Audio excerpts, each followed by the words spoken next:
Hey guys, welcome back to today's video. Hope you guys are all having a great day. I wish you guys a happy Easter.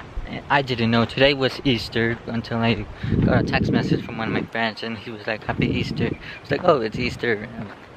Like, honestly, any holiday, any birthday, any good event that's happening for the next month or so, it's kind of a bad timing.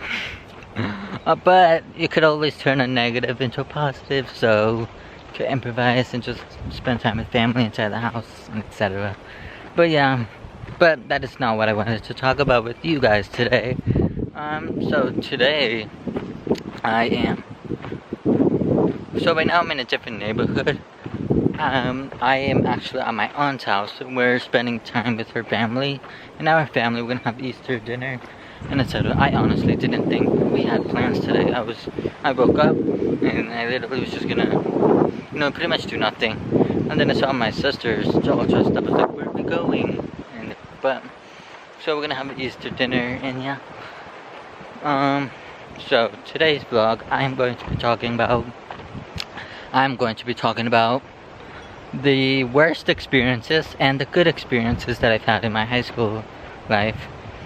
And let's see the good ones, because there wasn't that many good ones. So I'm gonna go with the good ones first, and then we'll do the bad ones. Alright, so the good ones.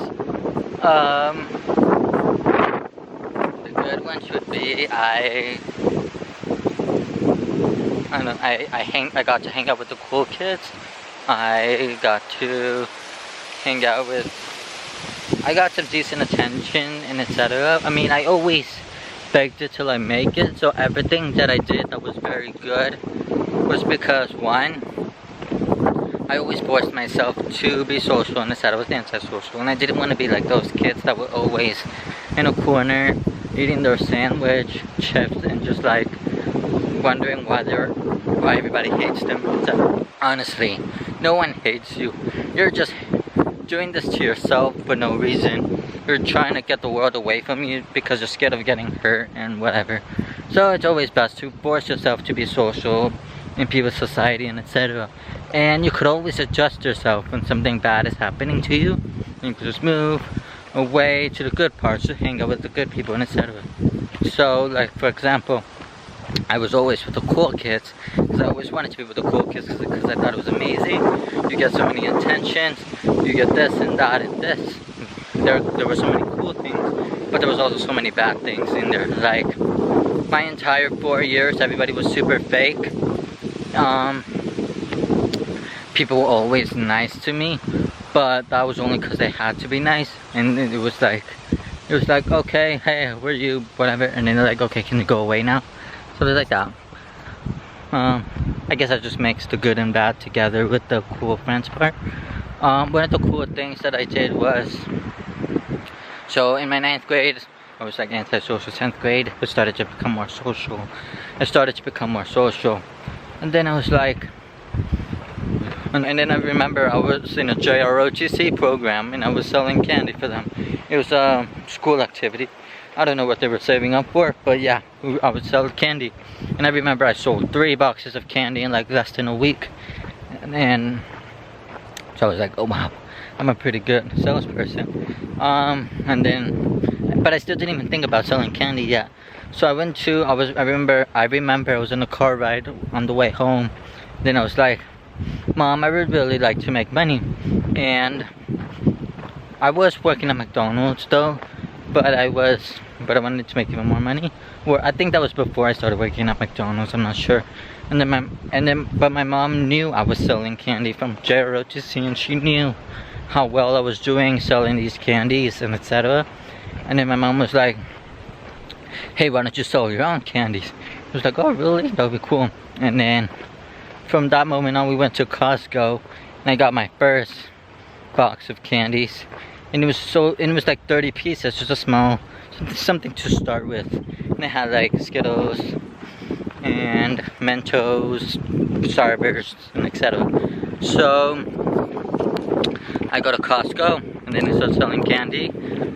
And yeah, I sold tons of candy. What my first box I sold like 30 pieces of candy without in less than 30 minutes, which was in my class and in lunch, like right after class. And also, and I would start getting more and more and more, and then I would sell hundreds and hundreds of pieces of candy. Okay, so here is the bad part that happened with this candy business that I had in school. I was doing super great. I was getting lots of attention. Popularity started to grow. My candy started to become more in demand. And I was like, oh no, I'm only one person. So I just started to hire people. I hired like one of my friends, and then I hired 3 more because I was so egotistical. And I was like, okay, I don't think I'm gonna sell that much. I'll just let my friends sell it for me because I'm already amazing at selling it. So why not let people do it for me? And I was too trustworthy. So, and also I didn't think of this business money part because I can only buy so much candy, and also I was losing way more money than I was making money because I hired people and I was giving them money, and that just makes my bank account even smaller. And I didn't notice that it was getting way smaller than I was making. I didn't know I was making way less money than I was buying the product. And also there was this one guy that I gave him a box of candy. It was leftovers candy that my friends sold, a bag of candy, and I had like 70 pieces of candy in there. I gave it to him because I decided to give it a shot, and why not? Why not just sell my candies? And he was super friendly. He said, yes, okay, I'll sell it. And 1 week goes by, and then he says, oh, I sold all your candy. I was like, oh, cool. Meet me at the cafeteria tomorrow, and then we'll finish from there. And then he was like, and then he blocked me, and then he stole $70 worth of candy, and he ran away.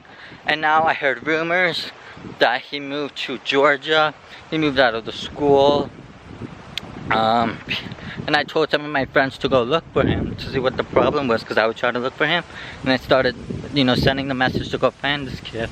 I swear, I feel like I'm in the mafia, and like you're messing with the mob boss.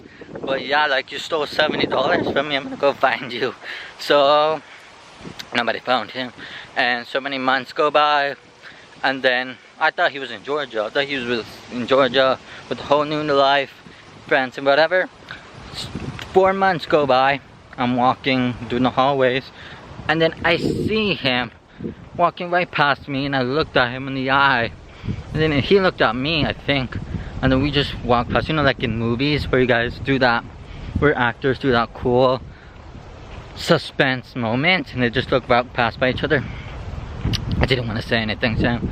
So I didn't say anything to him, so I just moved on and forgot about him, because even though I made a lot of money, and I don't know, what was gonna happen if I got into a fight with him? I would have, one, not gotten suspended, but I would have gotten extra days into the suspension, because you're not supposed to sell candy. And yeah. Oh, and the other thing was, I had so many cool, loyal associates that when they got caught selling candy, they never exposed me. So I was still safe under the radar. So yeah. But if I hadn't confronted this kid, I would have been fully compromised. And yeah. Also, I had a lot of fun in school selling candy because I had so much competition. But I beat them all. Not only did I beat them, but the school beat them because they got caught and they got suspended and whatnot. I got caught like 4 times, but only 1 time through me. But the deans and assistant principals finally found out that it was me that was behind all this selling candy empire. So, and then they threatened to suspend me like 3 times, and then I was like, okay, I won't do it. To be honest, I just made my plan more strategically, and yeah. And yes, yeah, so the bad thing was my friend he used to be my friend, he stole money from me, and you're not supposed to sell candy in school. So this is the last good and bad high school experience that I've been through. So by the time I was my junior year, I was like super social. I could talk to people and etc. I learned a lot from social experiments, social experiences from other people, fake people, and good people. So the military ball was coming up. It was my last year. I think it was junior, senior year, I'm not sure. And so I was like, okay, I'm gonna go ask out a girl. I did go to the military ball, that's the good thing. The bad thing was there was this really beautiful girl in my school. She was like the most amazing person I've ever seen. And so I went up to her, super bold and confident, and I said, hey, you look really nice, and I was wondering if you would like to, I said, you look like a really interesting person to hang out with. Would you like to come with me to the military ball? And then she was like, yes, I would love to. She gave me a huge hug, and we exchanged numbers, and this and that, and then she said, but first, I gotta let my boyfriend know, and then we'll see if I can go with you to the military ball. My whole mood went from high to low so fast, and then I was like, oh, okay. She never talked to me that day. She never talked to me from that point on. And yeah. But that's okay. Because now I'm in college and I can talk to pretty much any girl I want to. And I'm very social. And when I do YouTube, I can pretty much do any YouTube video with. Plus a lot of people like YouTubers. Like YouTube is really cool. So right now, so yeah, that is pretty much all good and bad experiences that I've had in my high school life.